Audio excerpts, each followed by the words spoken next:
Hello and welcome to this month's edition of the Sandbagger Challenge, where I go to the mat after rolling these dice to decide what challenge that I will try and attempt on one of my training partners. And so let's roll the dice and see what we can come up with. Okay, so for March's Sandbagger Challenge, we're going to get to the back.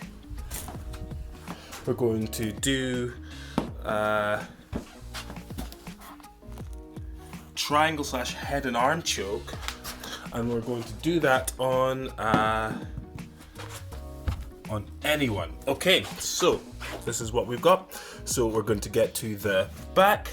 We're going to do a triangle or head and arm choke on any training partner. Okay, so that's a challenge for March, so let's see how we get on. Okay, so here, begin again. This Sandbagger challenge for this month, doing the challenge with my brother-in-law Joe. And in previous videos I did say that that gi which he is wearing, which was the gi which got torn a couple months back, wouldn't be featured again in these videos, but since he forgot his gi, it is featured yet once again. And and so here I decided to do this one with him because he hasn't featured in these for a while because, well, he hasn't been training. And so now I'm just kind of messing with upper body attacks. I'm trying to just see if I can get a collar choke and then mess with certain arm attacks, but I really want to go for the triangle from the back. And so his base got narrowed, and so I just went over with a sweep, still keeping that gift wrap. And I'm trying to go around the side to get a good triangle squeeze with my legs, but one of his arms is blocking me and just keeping the wrist control. So I've always got a point there to triangle, whether depending on what side I want to go. And so here I've got one leg over his shoulder, and so now I've begun to get the triangle. So a little bit of a hip out, get the right angle, or a better angle to now get around to his back to finish the squeeze of the triangle choke from the back, and I get the tap. And so getting to the back and doing a triangle choke on any training partner, mission accomplished, it's done. And so now I want to see if I can do more challenges of the like. And so here, start from bottom side control, and just trying to see if I can get space to get a guard back, but he moves his legs away from mine to keep the side control. He's got an underhook and a gable grip, classic wrestler side control on me. And so I'm trying to see what ways he can make space. I was just kind of there seeing if he'll go for the Americana quickly, but I've gripped that thigh, and so it keeps him in place so I can spin around and the side control escape and get the darce. And so here I'm trying to hip out to get further around his back, complete the figure 4 Mataleao, and then crunch my upper body into his to finish the squeeze and get darce from bottom side control. And so this time he takes my back. He's got a seat belt, and now he's attacking the choke, and he falls to the side. And so I'm just getting my hands in between, just making sure he doesn't get a hand underneath my chin again.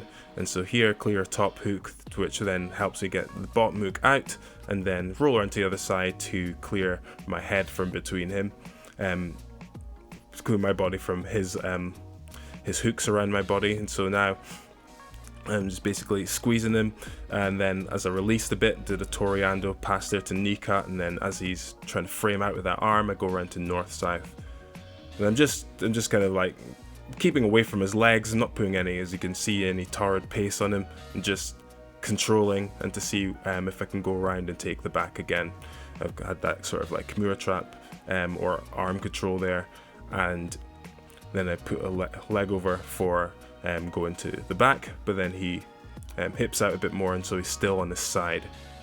And so I'm going to see if I can still keep the back. And so as he turns into me a bit more, he's kind of like resting on my my lap while he's trying to peel my fingers. He was technically you're not supposed to be doing that, so he apologized. And so here I'm just trying to stay around the back of him as he was trying to turn into me there. And so I'm almost around the back of him, don't really have a solid control, but I'm on top. And that's is the most important thing for me, like just keeping on top even if I don't get the control I want. But see, I think I've got both hooks in there, but I don't have a decent upper body control.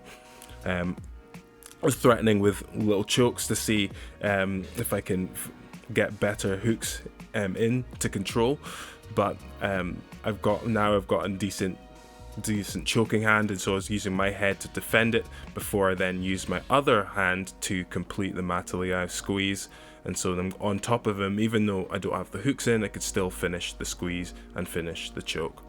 And so we continue again, and this time he goes from top turtle, and so he tries to pull me on top of him, but I just keep in a ball, and he couldn't completely pull me over, so I didn't give up the back control. And so here I'm just trying to I think was he body triangled? Anyway, he's got hooks in, I think.